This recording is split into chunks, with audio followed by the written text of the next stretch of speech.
we're here at the FAPA Conference, Federation of Asian Professor Associations,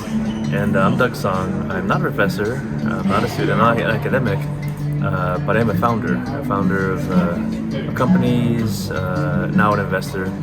and I'm interested in this space in this community because I think it's important that as federal policy changes, such as was announced last week with the new science,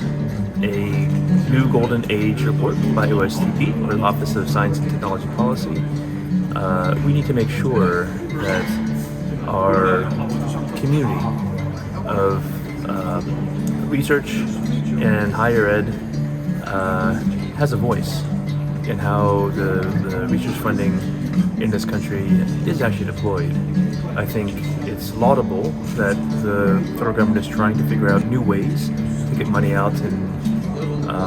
accelerated fashion to non-traditional performers and so forth. But we have to remember that universities are the core engine of our country's innovation, and so that's why I'm here, because I think it's important to rally this community to become more active in policy and not just trying to secure their funding. The funding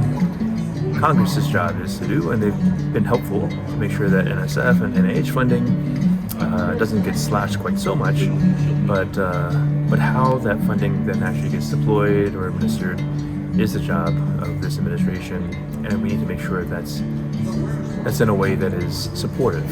of this community. I think also critically this time, it's important that all these other geopolitical concerns around research security or things like this don't end up in a witch hunt. And we are in a very risky time where I think there are some very loud voices that maybe are well-intentioned in their own way around our national security, but are also very dangerous in terms of producing the kind of racist sort of targeting of our researchers and immigrant Americans that do contribute so much, right, to our country's success. So that all said, that's why we're all here, because we are a community, and it's important for us to support each other, even cross-sector. Like I said, I'm not in academia, but I understand how important it is because I've done 2 tech transfers companies, where again the core IP of those companies came from some university research in one way or another, and I have seen that and benefited from the success of again our research program in this country, which we've enjoyed for all this time. Let's not break it down. Diversity is our strength, and sanity is our power.